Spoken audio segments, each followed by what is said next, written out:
Good afternoon, everyone. My name is Eleni Anseladas. I am from the Suburban Hospital Community Health and Wellness Department. Thank you for joining us today.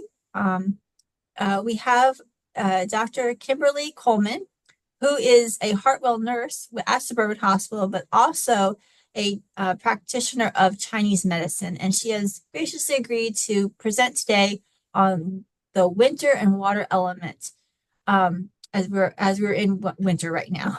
Um, Before we begin, I wanted to just go over a few housekeeping items.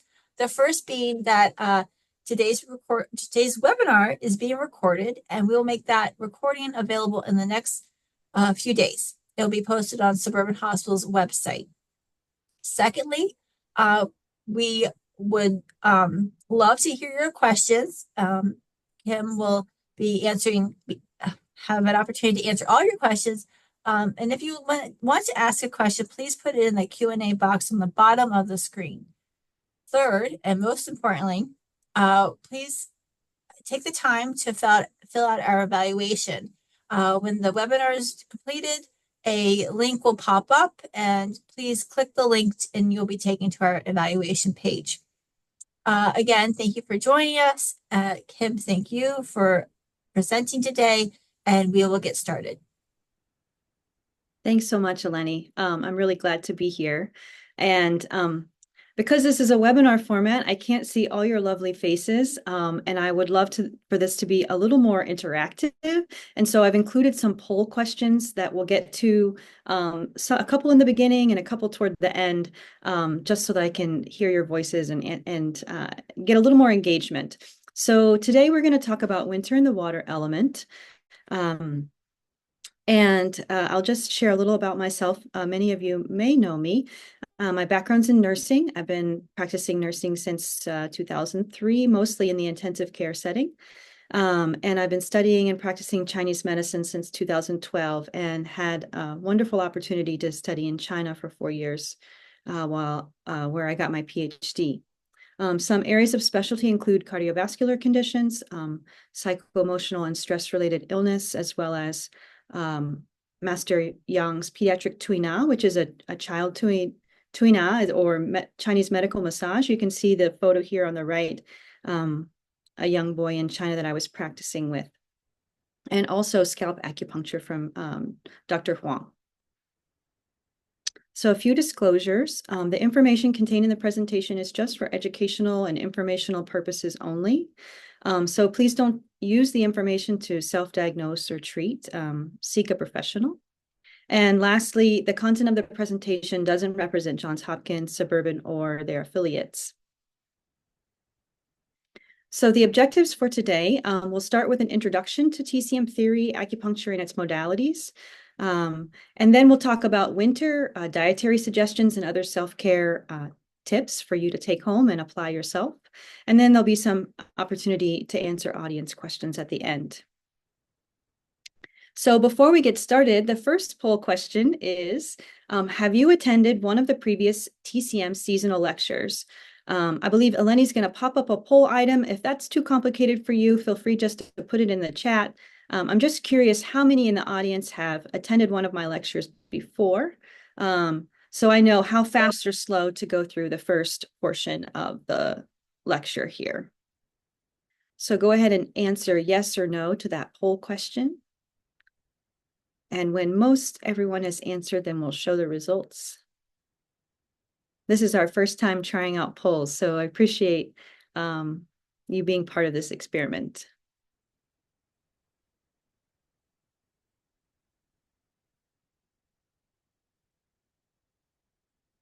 Oh, awesome. So about a quarter of you have, and 3/4 haven't. So that's great information for me to have. Thanks.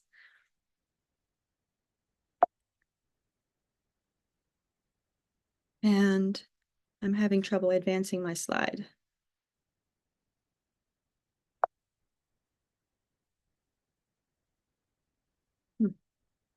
Sorry, just a moment.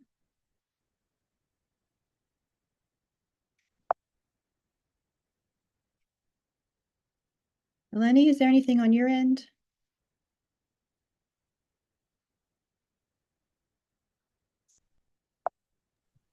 No? Hmm. Do you want to log off, close out and close in again? It seems like my computer might have frozen. Yeah, I can't even Oh escape. dear. Okay. Um,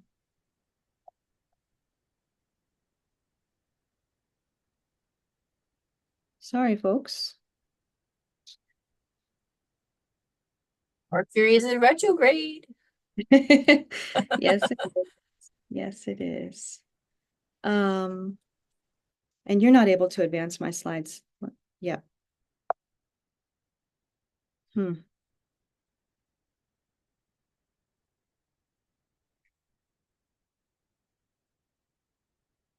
Let me stop sharing for a moment if I. Oh, there we go. Okay, we're back in business. Thanks for your patience, everyone. So we'll start with an overview of traditional Chinese medicine. And this is a great quote I found on the Hopkins website. So I'll just start with this. So one of the basic concepts in traditional Chinese medicine is this vital life force called qi. And an imbalance in qi, they believe, is what causes disease and illness. And this imbalance is most commonly thought to be caused by an alteration in the opposite and complementary forces that make up that qi, called yin and yang. So you may have heard of yin and yang before. It's a common Asian concept. So in the beginning of time, they believed that there was this concept called wuji, which is nothingness, and then became this Taiji spiral, and then the Taiji two, or this image on the right that we're most familiar with, which is this dynamic interplay between the two forces called yin and yang. So what are yin and yang? Yang is fire, it's heaven, it's the exterior of things. And yin is things like the earth and water and the moon in the sky versus the sun. That would be more yang. So I'm curious, we have another poll question.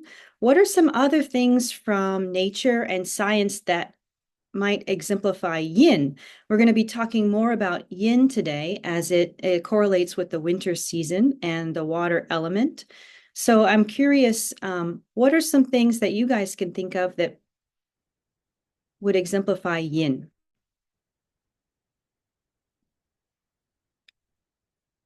Even wrong guesses are welcome. You can think about opposites in nature. For example, in cells, there's protons that are positive and electrons that have a negative charge. Or in temperature, heat and cold. In space, above and below. So the below would be the yin aspect. What are some other ideas about what might exemplify yin?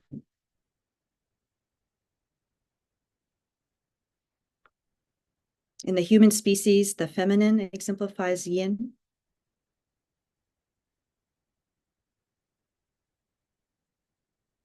Just curious what other thoughts you guys might have.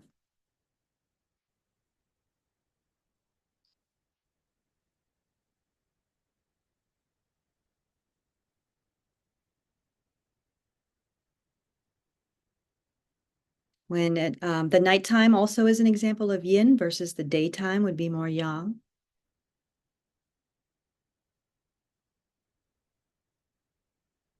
In our emotions, something like anxiety might be more yang in its nature versus depression, which would be more yin.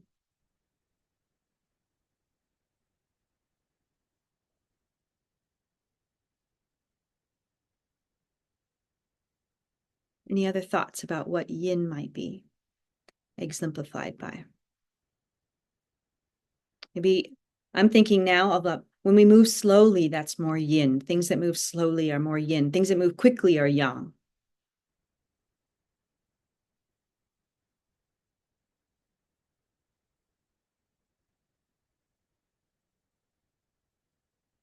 And if you don't have thoughts, that's okay. I'm curious to see what the answers might be. I had tried to do a word cloud, but these poll options just have short answers. Are we ready, Eleni?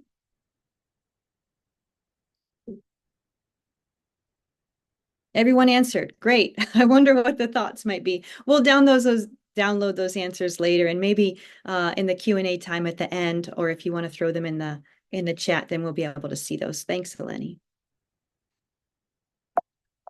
Oh, is this going to happen every time?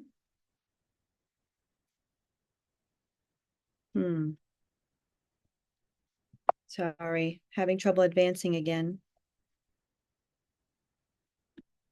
Oh, here we go. Okay. So the relationships between this yin and yang, which seem like, well, they are opposites. That's one aspect of their interaction, is that this opposition between building and storing is another way to think about yin and yang. Also, they mutually support one another. They're constantly in a dynamic interaction with one another. Also, movement and stillness. I had mentioned moving fast and moving slow, but even stillness would be the most yin, and movement would be the most yang. And this idea also that there's this impermanence. We're not always yang or always yin, or some balance of the two, which is why there is a circle in the middle of each of those spiral shapes, because there are no absolutes. There's always a little yin in every yang and a little yang in every yin to create this dynamic process. So another concept in Chinese medicine is that in order to regain balance between these forces of yin and yang, we need to also achieve balance between our internal body organs and our external, the external elements in nature, which the Chinese identified as earth, fire, water, wood, and metal. So we'll talk a little bit about these, and the element, of course, that we're going to discuss today is the water element. So these elements also are in this dynamic exchange. There are two different cycles. There's a generating cycle, that's the circle around the outer aspect of these five pictures that you see here, and also a controlling cycle that is the star between them. So it's sort of like the checks and balances in nature. So again, the generating cycle, which you see here on the right, wood, fire, earth, metal, and water. What generates water? Metal does. How can we remember that? When we have a piece of metal and the temperature changes, the water condensates on the metal. That's one way that I remember. And how does water generate wood? What I think about is the deep springs below the earth, feeding the roots of a tree to make it grow. And then, of course, we can think about wood generating fire by the fact that we burn wood to make fire. And then fire generates earth. We think about that wood that's been burned now becomes ash, and that creates some soil and nutrients. And then that earth, deep below the earth, then we have metals that are generated, precious metals that are generated deep below the earth. And then the cycle continues around. And then on the left-hand side of the slide here, you can see an explanation of how these elements control one another. So what controls water? Earth does. How can we remember that? By thinking about the edges of the banks of a river. Water needs a container. And that's one thing that we're going to speak a little more about today, in that this winter season, this water season, we also need a container. So just a little more boundaries to hold us in. And then what does water control? Water controls fire. Obviously, we use water to put fire out. What does fire control? Metal, by melting it. And what does metal control? Wood. You can imagine an axe chopping wood. And what does a wood control? Earth. You can imagine the roots of a tree and how they hold the earth in place so it doesn't get eroded away. These five elements also have some correspondence with the seasons. When you say, wait a minute, 5 elements, we have 4 seasons. That's right. But in ancient China, they saw summer and late summer as 2 different seasons. And in the late summer, that's sort of the hottest, most humid time of the year. And that was also their harvesting season. So that's why they use this 5 element model for 5 different seasons. And of course, the water element corresponds with the winter season, which we're going to focus on today. And some other correspondences that go along with winter and the water element are wisdom, which we'll speak about later in the presentation, and also rest. It's a time of year where we need to get more rest. The days are shorter, the nights are longer, and we need to take advantage of that and recuperate our bodies so that we're ready for the spring when it comes. So these 5 elements also correspond to our emotions and the water and organs inside our bodies, which we haven't talked about as much yet. But the kidney organ is the one that is associated with the water element, and the emotion is fear. So you can think about a young child maybe who's very scared and they lose control of their bladder. Then that's this correlation between the emotion of fear and the kidney organ and the water element. And you can see the other elements there also have corresponding emotions. So in TCM, we have a comprehensive diagnostic process, but it also heavily relies not on technology as much like Western medicine does, but on things that a practitioner can see and hear and smell and do. So the 4 aspects of Chinese medicine diagnosis are called Wang, Wen, Wen, Qie. These 4 aspects. Wang means to look, to see. Wen is to listen or to smell. And the other win is to ask. So that would be the inquiry part, like an intake portion of your appointment time. And then qie is to palpate. And there's lots of different ways that we palpate, which we'll go over. But one of them is with pulse diagnosis. So back to the observation that Wang, the first part of 4 of the 4 parts of TCM diagnosis. And we're going to be looking at lots of different things, even your posture and your gait as you walk in the door. They say some of the best Chinese medicine practitioners from ancient times would begin to diagnose their patients at the door by how they were carrying themselves and also the sound of their footsteps. Also in Chinese medicine, there are 4 body constitutions. So you can think about there's all different shapes and sizes that we have in humanity, and that gives us information about the constitution of the patient. So if your shape is more like an upside down triangle, you have very broad shoulders and a narrow waist and thin legs, that would be more Taiyang. The constitution that corresponds mostly with winter and the water element is Taiyin. The Tai is like maximum or ultimate. So the most yin is like a round or pear-shaped body. Xiaoyin would be someone who's very thin, maybe has trouble gaining weight, and is like a pencil shape. And Xiaoyang is more like a rectangle shape. And then we also consider facial diagnosis and complexion and personality. So the picture on the right here shares a few of the functions of the kidney in Chinese medicine, which we'll talk about throughout the lecture. The next aspect of our diagnostic process is listening and smelling. So as I mentioned, heavy footsteps would be the quality of water as we're listening to a patient approach. And voice quality, for example, a voice that has a very deep or groaning sound, this could be related to the water element and may tell us that there's something wrong in the water aspects in the body, or it could be constitutional. Paying attention to patients' breathing sounds, maybe not with a stethoscope like breath sounds in Western medicine, but just as they're speaking, or maybe if they're on the table during their treatment and they fall asleep, and some sounds that we hear through their breathing. And also breath and body odors gave a lot of cues to practitioners about imbalances that could be in the body. And the odor that's associated with the water element is putrid.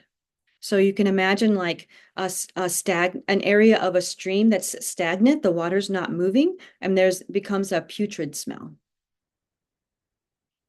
And then the inquiry portion of a diagnostic process is going to include family history, health history, and any current complaints that you're having, just like you would speak with your primary care physician about. But in Chinese medicine, we also have what we call the TCM vital signs, which include things like pain, appetite, bowels, thirst, sleep quality, and mood, things that might not necessarily come up in your primary care doctor's appointment.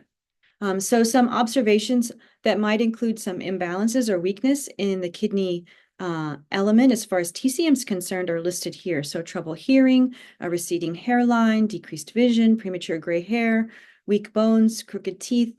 These things are also associated with older age and it's seniors, right? So water is also the end of the cycle when we think about the lifespan of a human being. Spring is childhood, and then we get fire is, our young time, and then earth would be maybe in our 40s or 50s or 60s. We're sort of harvesting the fruits of our labor throughout our life. And then metal would be retirement age, and then into water, which would be older age. So the water element and weakness in the water element is manifested in things that we commonly see with older adults. The next step is palpation. So when we palpate the radial pulse, which you can see an example of here, this is my PhD advisor in China. We're also noticing the texture and temperature of the skin. We are feeling the radial pulse, but in a very different way than you might otherwise in Western medicine. And we may also palpate your abdomen or palpate along the channels to see if there are any abnormalities in the meridians. So this is a graph of the pulse diagnosis, and today we're talking about the water element. So let's focus on the kidney pulse. The kidney pulse is unique because it's actually found on both hands. The other organs are just on one side, but the kidney pulse is found on both hands. And if you want to practice, you can hold up your left hand and wrap your fingers, the first 3 fingers, around the back of your wrist and place them gently over what's the radial pulses on the thumb side of your hand. And your ring finger would be over the kidney pulse. That's called the Qi position in Chinese medicine.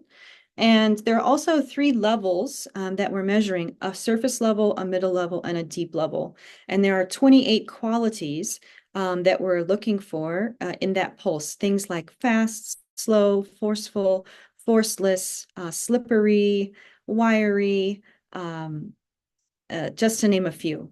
So it's quite a complex art to learn pulse diagnosis. But now you all know how to find your kidney pulse. And you may notice, oh, the quality of the pulse under my finger on the kidney pulse on my left hand may feel different than on my right hand. And that's because we consider one of the kidneys to be more yin and the other to be more yang. In Chinese medicine, we also have tongue diagnosis.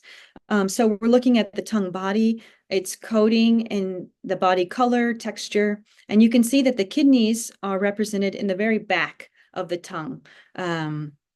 So I encourage you all, you can use the cameras on your phones or perhaps look in the mirror after our lecture today and just take a look at your tongue and notice, oh, do I get a coating on my tongue or is there no coating? That all means something in Chinese medicine. And then there are 8 principles that we consider when making a TCM diagnosis. Is the condition that the patient's experiencing more yin or more yang? Is there more excess or more deficiency? Is there more heat or more cold? And is the condition external, like in their joints and bones, or more internal? We also can consider what's called Zong Fu organ diagnosis.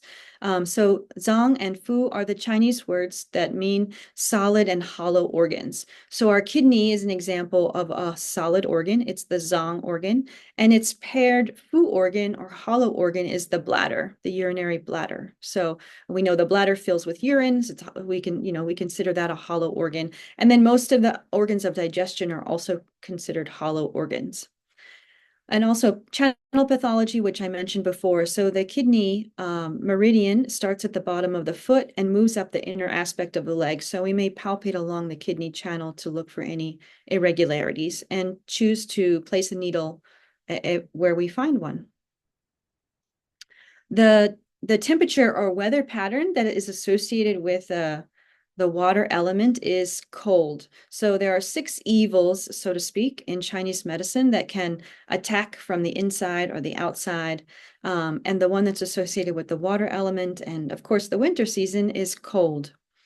So some examples of how we might diagnose a pattern of interior cold in your body would be loose, watery stool that doesn't have much of a smell, or copious clear urine, or an aversion to cold. If you tend to bundle up more than people around you, or you really avoid ice in your beverages, then we consider that an aversion to cold.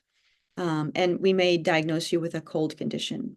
And then some examples of exterior invasion of cold would be things like joint stiffness, and common colds and flu in Chinese medicine are considered exterior invasions because even the Chinese recognized that this illness that the patient was experiencing is from some external source. Before they knew about viruses and bacteria, they realized that, oh, this is an exterior invasion of cold, is what they called it. So what are some TCM modalities? Acupuncture is the one that most people are most familiar with. And there are many different types of acupuncture even. Auricular acupuncture, which is limited just to the ear. A scalp acupuncture, of course, limited to just the scalp. And then sometimes with body needles, then we add an additional measure called electrical stimulation, which you can see in the photo here at the bottom of the slide. Once the needles are in, we connect these probes, which pass a gentle electrical pulse through the needles so that it penetrates more deeply into the body. And the needle size and length vary depending on what part of the body we're needling. You can see the ones in the ear here are very, very thin, and also the needle length is shorter than perhaps one that we would use on a part of the body that has more flesh. And those needles are smaller than a human hair. So before we got started, Eleni was asking me, so does it hurt? And I said, I think for some people, of course, you're going to feel the needle going in. I have had patients say, oh, I didn't even feel that needle go in. So it does depend on the technique of the practitioner, the body area that's being needled, lots of factors. But I would say it doesn't tend to be uncomfortable at all. And what we're looking for when we put the needle in is a sensation called de qi, which is sometimes described as a heavy aching feeling, or some fullness at that area. It tells us that the body's responding to the needle. So the World Health Organization recognizes a list of diseases and conditions that have been shown in controlled trials to be treated effectively by acupuncture. And I just highlighted a few here that have to do with the water element or possibly our kidneys from a Chinese medicine perspective. So even some neurological disorders like Meniere's disease or nocturnal enuresis, that means like getting up to go to the bathroom a lot at night or wetting the bed, neurogenic bladder dysfunction, disc problems, because our bones in Chinese medicine are related to the water element and the kidney. Also, musculoskeletal disorders like low back pain are related to the kidney in Chinese medicine, osteoarthritis, frozen shoulder, tennis elbow, sciatica. The common cold, bronchial asthma are some respiratory conditions. In Chinese medicine, they say that the kidneys grasp the qi. So so they actually say for patients experiencing asthma or asthmatic symptoms, that this is a failure of the kidney to grasp the qi from the lungs. So to anchor the breath coming into the body. So we would treat asthmatic conditions from a perspective of the kidney. Also toothaches, because our teeth are bones, and our teeth in Chinese medicine are correlated with the kidney and the water element. And gynecological disorders. Also things like infertility, PMS, dysmenorrhea, the list is here. Have a lot to do in Chinese medicine with our liver, but also with our kidney. And then some psychological disorders like depression or PTSD, insomnia, hypersomnia, can also be related to some imbalance in the kidney organ and therefore the water element. So if you're terrified of needles, but you still want some benefit from acupressure, not acupuncture, then we can use, ear seeds. which are made by different materials. The ones I use in my office are natural vicarious seeds. It's a plant seed. It's held in place onto the ear with an adhesive tape. And this point that's being demonstrated in the photo here is called Shenmen. It's a very relaxing point that helps with sleep or anxiety and stress. I use it often to help extend the effectiveness of the treatment that I've given, but it can be used alone as well. They stay in place for 3 to 5 days, maybe up to a week, depending on how often you shower and wash your hair. And you can massage the points several times a day for 30 seconds or a minute, but the seed itself will be applying pressure to that point all the time. And we just wear them until they fall off naturally. Chinese medicine also includes herbal medicine. So there are over 400 single herbs that are combined in different ways to make over 200 common herbal formulas in Chinese medicine. And these pictured here are what we consider bulk herbs. They're the whole raw herb that we would boil to make a tea. Sometimes that's been done for us, that they make a tea and then they dehydrate the tea and it's turned into granules, which can be reconstituted with warm water. Or they pack the dehydrated tea into little tea pills that look like tiny BBs, and you take several of them throughout the day. Some other modalities in Chinese medicine include moxibustion, cupping, gua sha, tuina, and tai chi or qigong. So I'll just introduce these concepts briefly. Moxibustion is the burning of an herbal leaf called aiye or mugwort on or near the body to penetrate the heat deep into the body. So if you tend to be cold or you have a cold condition, an acupuncturist may use moxa to bring warmth to the system. And then cupping is another tool that we use commonly and is becoming more and more popular, especially among athletes as they recover. There's a famous swimmer in the Olympics. You could see the purple circles on his back. This is the effect of the cupping. It helps to bring circulation to the area and reduce painful conditions, and also can reduce tension in muscles. So we put the fire in the cup to create a vacuum and then place it on the skin. Gua sha is another tool. We traditionally use a stone called bianshi, but any smooth implement can be used to scrape the skin. We often do gua sha on the neck and shoulders. Also for cold symptoms, it can help to relieve cold symptoms or just neck and shoulder tension if the muscles tension is there. Now you can see in this top line of photos, just after the treatment, it's quite darkened and purple, but that dissipates quickly over the next 2 days, and the symptoms will be relieved as well. Tui na is another modality in Chinese medicine. Tui means push and na means to grab. So tui na is this act of Chinese medical massage. There are many different techniques that I had an opportunity to study in China. It's not often practiced much here in the US because it's quite labor intensive, and it's not necessarily as comfortable as, say, a Swedish massage or a deep tissue or something that we're more familiar with. But it can be quite effective, and in China, it's used widely. Tai Chi and Qigong are two practices of movement and concentration that can really benefit our bodies at any age. And I encourage you to look for a Tai Chi or Qigong class in your neighborhood. I know that Friendship Heights has an instructor, Master Nick Graceman, whose class I take. And Suburban also, from time to time, also offers a Tai Chi class through the WellWorks program. So I encourage you to look into those. So now about the water season. This character here is called Shui, which we're going to get to in a minute, but I realize there's another poll question. So what comes to mind when you think of the winter season?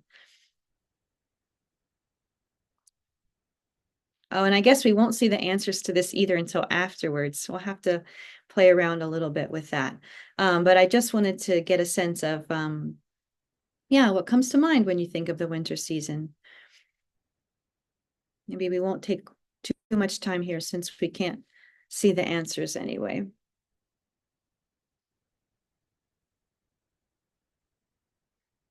Some things I think of, like this picture, are snow, right? We celebrate a few holidays in the winter season, and that could be exciting or it could be stressful, depending on your family situation. So some other things that I think about with winter are the shorter days, the longer nights. Definitely a desire to get more rest, to slow down, to reflect perhaps on the year that behind, and think about, what changes I might bring in the year ahead. It's a common practice um, to create New Year's resolutions, and that comes from the time of reflection during the winter season. And let me see if I can share the Oh, answers. great. Let me Super. see.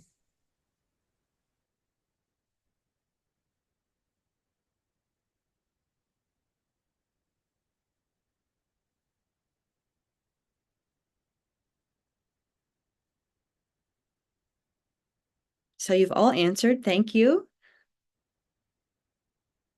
But can you see the answers? I don't see the answers, Oh no. but thank you for answering. We'll reflect on them later. I appreciate that. And I think I figured out what the issue was. Oh, oh, Sorry, is it working? no, I still don't see Okay. the answer. Yeah. And I realized what I needed to do to get my screen to unfreeze. So this is the character in Chinese for water. And I like this image because it helps you to remember the shape of this water droplet, and it's pronounced shui, shui. So you can impress your friends. If you want to ask for a cup of water, you could say 一杯水. Yeah. Anyway, I because the ears are correlated with the kidney element, I wanted to offer a listening exercise today. The ear is the similar shape as our kidneys, and they correlated it in Chinese with the kidney. And listening, we learned earlier, difficulty with our hearing is also related to a kidney weakness. So I'd like to just invite everyone, and I can't see your faces, so we'll just run through this. But I want you to invite the sounds to come in to your ears from the space around you, really going out to find them. So you can close your eyes and just take a listen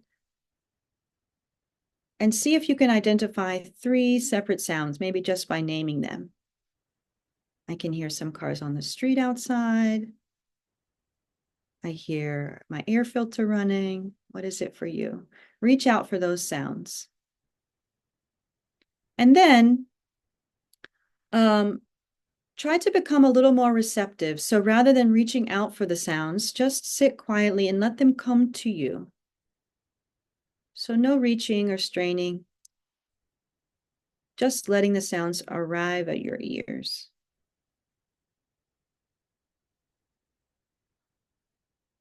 And then you can take a moment to practice going between that reaching out for the sounds and coming back and just receiving the sounds.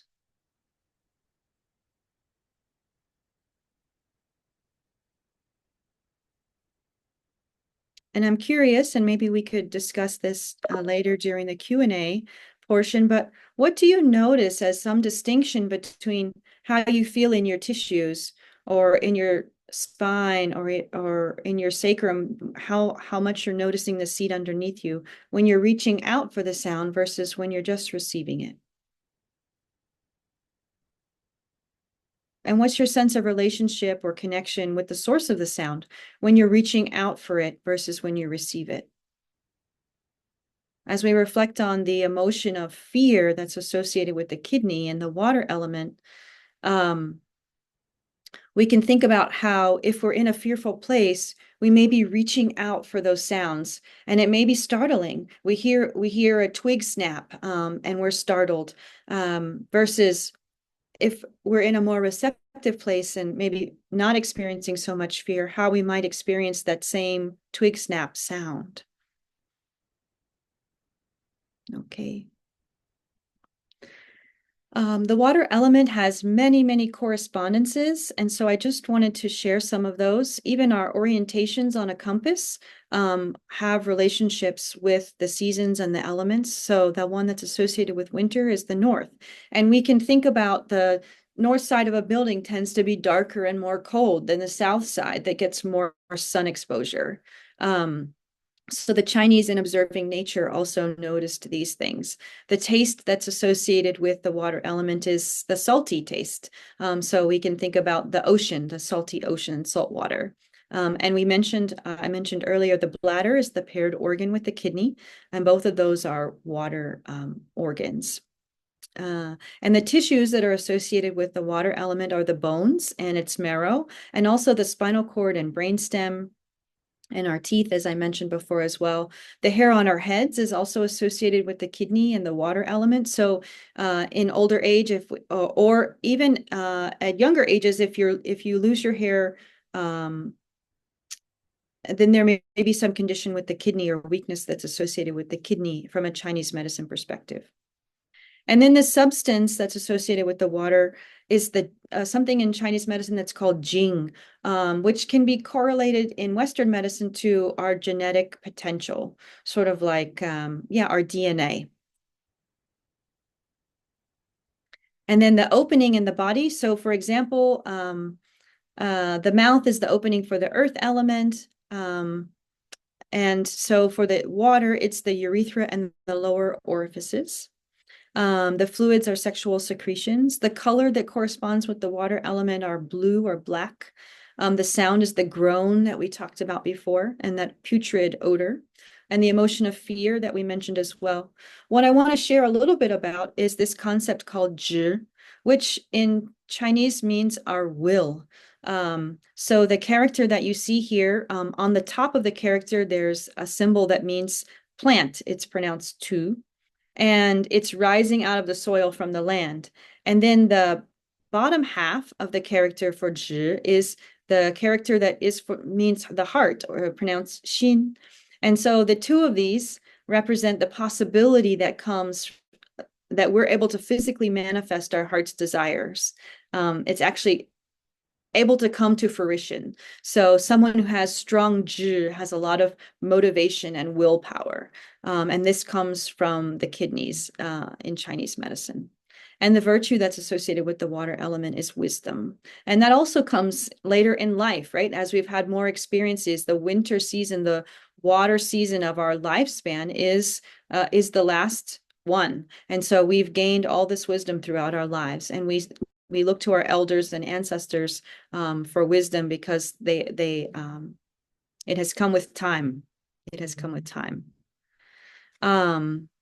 So there's also some astrological correspondences that have to do with winter and the water element. And the planet is Mercury, and it has the qualities of accepting and forgiving. So we can think about, in this winter season, what are some things that maybe we need to accept, and what are some things or people that we need to forgive. And the winter is the time that supports us to do that. And the kidney functions, which you saw this earlier, but I think we've talked about most of these things.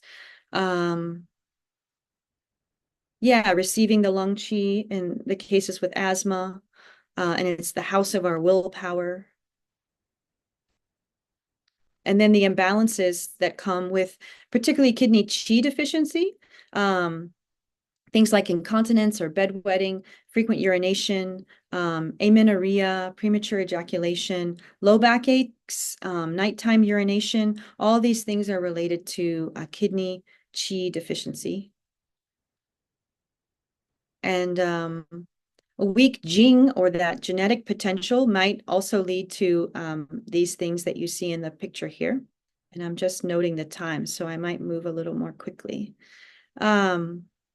So in the ancient Chinese believed that we are microcosms in a larger macrocosm. And so in order to restore balance in the system, there needs to be a treatment that's specific to the individual. So it makes it hard to offer generalized recommendations for a season, because it depends on you. Are you experiencing a pattern of deficiency or excess, cold or heat, internal or external? But for example, seniors might tend towards deficiency versus excess conditions. People who suffer from chronic illness or postpartum premature children, or if you're suffering from long COVID, these tend to be patterns of deficiency. Some foods to eat for winter, anything that has this dark purple or black or dark blue color, like some of these things that you see in the picture here, purple carrots, black beans, plums, blackberries, purple potatoes, grapes. The fruits that are associated with the winter season and the water element are oranges and chestnuts. The legumes are peas and buckwheat, so you can incorporate these things more in the winter season. Things like seaweed or coarse greens are great vegetables to choose. The taste is salt, but we want to have less salt in order to support our kidneys, and actually more bitter and warming foods in the winter season. So for the meat for you guys, some self-care for the winter. This photo on the right here is kidney 1. It's the first point on the kidney channel, and it's a deeply relaxing point. It's wonderful to massage it before bed. So if you're able to bend both knees, if you have that flexibility, and you can, or one at a time, and massage the bottom of both of your feet before you turn in of an evening, you may find that you're able to get a deeper rest. And 2 other points we'll go over. Kidney 3, called Tai Chi, can help with many conditions like incontinence or insomnia, also things like night sweats or ear ringing. A lot of people suffer from tinnitus. So this would be a point. It's just behind the ankle. So if you find, or what's called the medial malleolus, the inside of the ankle, and it's the space between your Achilles tendon and the most prominent part of that ankle. So there's sort of a depression there between the tendon and the bony part of the ankle.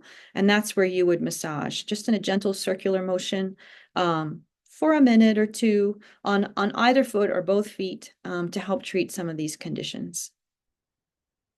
A second point is kidney 6. So that same medial malleolus, but you're going to go directly down below that prominent part, and you'll feel a little dip there into a space. Many acupuncture points are in spaces between tissues, muscles, fascia, bones. Of course, we can't put a needle into a bone, right? So we found the space between these tissues. Kidney 6 is called Jiaohai. It means shining sea, and it can help with the things that you see here. Also insomnia, any issues with your throat, fears and anxiety, and again, that ear ringing. Also menstrual issues and other genital concerns. So one of the last things we're going to do together is practice a healing sound. And I can't hear you, but you're going to hear me. The sound for the kidney is you. And it's best if you practice it in this position that you can see here. So I'm going to adjust my chair so that I can come to the front of my chair, place my hands on my knees, and sort of arch my low back so that my kidneys, I can just be a little more aware of them. So from this position, I'll just practice, and you can along with me at home. This you sound 3 times. And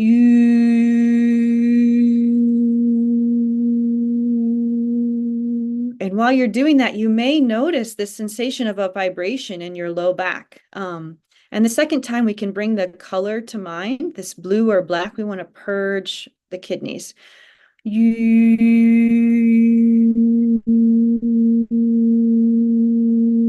See if you can get that vibrating feeling in your low back. And this last time, let's go a step further. So we're imagining this blue and black, and also releasing the emotion of fear.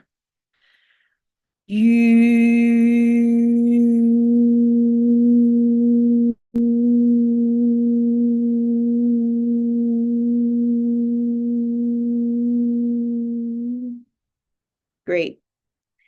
Well, I hope you played along. The last poll question is about how you feel differently now than before you practiced that healing sound. So just curious, as you take a moment to just notice the tissues in your body, maybe noticing the seat underneath you, and how might you feel differently now after practicing that you sound than you did just prior? And if you found it to be of benefit, then I would encourage you to practice this kidney sound. It is a purging. These healing sounds are a purging for our system. So afterwards, it's important to take also a few slow, deep breaths to replenish our systems. But it helps to bring balance. So the nighttime, since that's more yin and water, would be the best time to practice this kidney sound.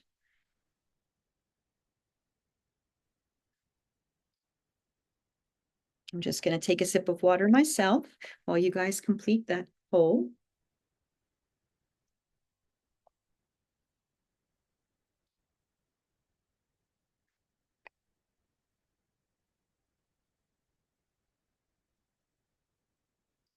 Just curious how you might feel differently now than before the healing sound.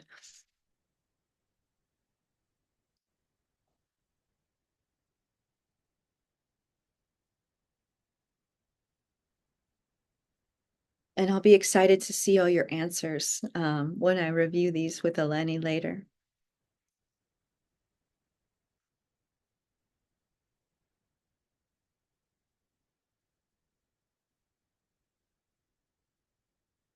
I appreciate all of you experimenting with us with these poll questions.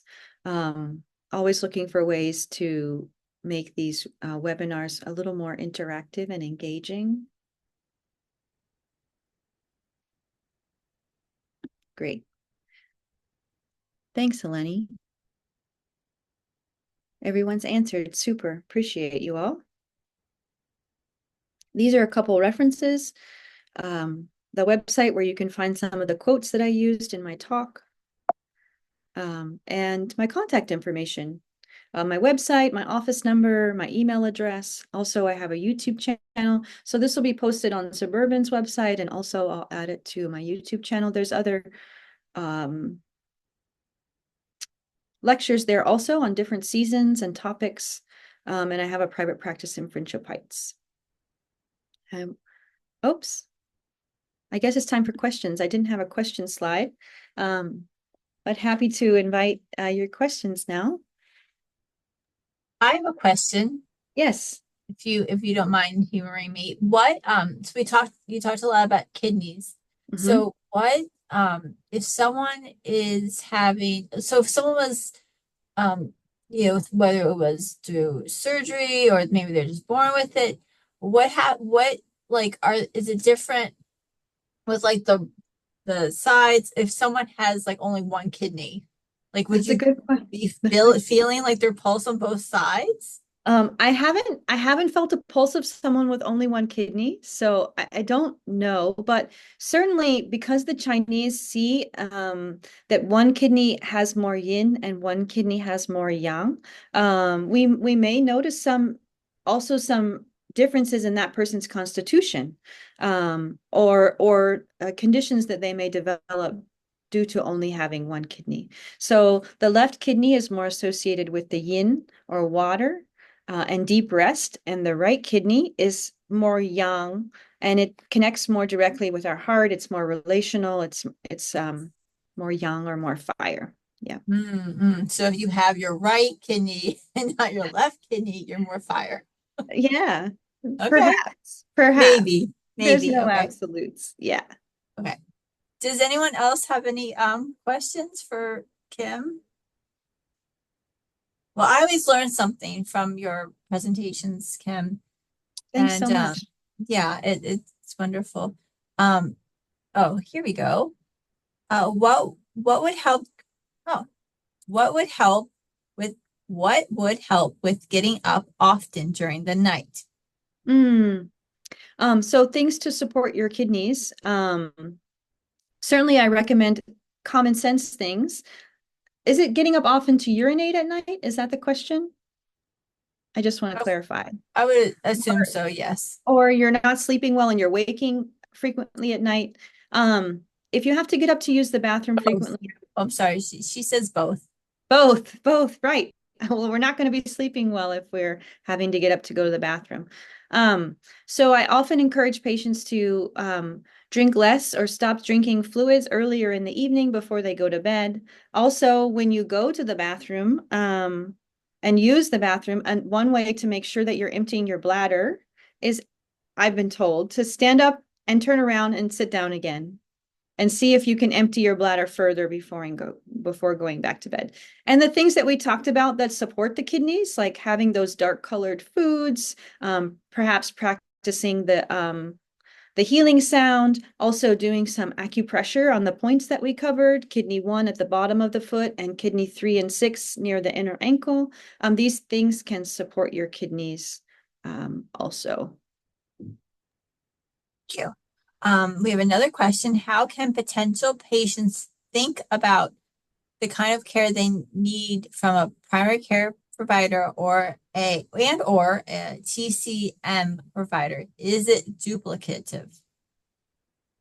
I think, but everyone needs, I shouldn't say everyone, but they're not exclusive. So of course, all the patients that I see also have primary care physicians, and I can reach out to them and we can collaborate on the care. There are things that both have to offer. We all need our doctors, and some of us could also benefit from seeing a Chinese medicine practitioner. I certainly don't discourage my patients from not seeing a doctor or not taking medicine. There's a place for both. It's the marrying of West and Yeah, East, East and West. That's East and right. West. Yeah. Does anyone have any other questions? Here's the second one. Also, how many hours to fall asleep? So I guess it goes hand in hand with getting up in the middle of the night. Uh-huh. So in Chinese medicine, in Western medicine, we just diagnose someone with insomnia. And in Chinese medicine, some of the questions, if someone comes in with trouble sleeping, that I'm going to ask is, well, do you have trouble falling asleep or staying asleep or both? And, those different conditions require a different treatment approach. So taking a long time to fall asleep, I would encourage some practices like meditation or journaling before bed, like ways to sort of relax your mind and so that they're not racing thoughts. But it really depends on the individual and what they're experiencing to help narrow down what recommendations I might make. Also, one thing that you could try is a foot soak at night. So just some warm water. You could put Epsom salts in there if you'd like, since this water is the salty flavor. The warm water with our feet, not super hot, but just warm water helps to pull the energy down from the upper part of our body. It can be very soothing and relaxing. So you may try just 15 minutes, warm water foot soak at night, may help you with your sleep. Thank you. What's the cause of dry mouth at night according to Chinese medicine? It's a good question. It is a good question. Dry mouth at night would be considered a yin deficiency. So the yin is the water aspect of that yin and yang. So we would do things to support the yin in your system. And one of the ways to do that is the dark colored foods and massaging those points that we talked about. It may also be that you're breathing with your mouth open when you sleep at night. So finding ways to support your chin so that your mouth doesn't fall open, that may also be of help. I know there's also toothpaste and mouthwash that can be used for dry mouth as well. That may be of benefit. Mhm. Can you use lavender oil on the wrist to help fall asleep? Ooh, lavender is Oh, so relaxing. sure. I don't see why not. Yeah, certainly. Those But essential that's oils can be very powerful. I have a lavender plant on my nightstand. And that scent is very relaxing in that space. Certainly. and does insurance cover TCM? Great question. Yes, many and more insurances are covering acupuncture and Chinese medicine.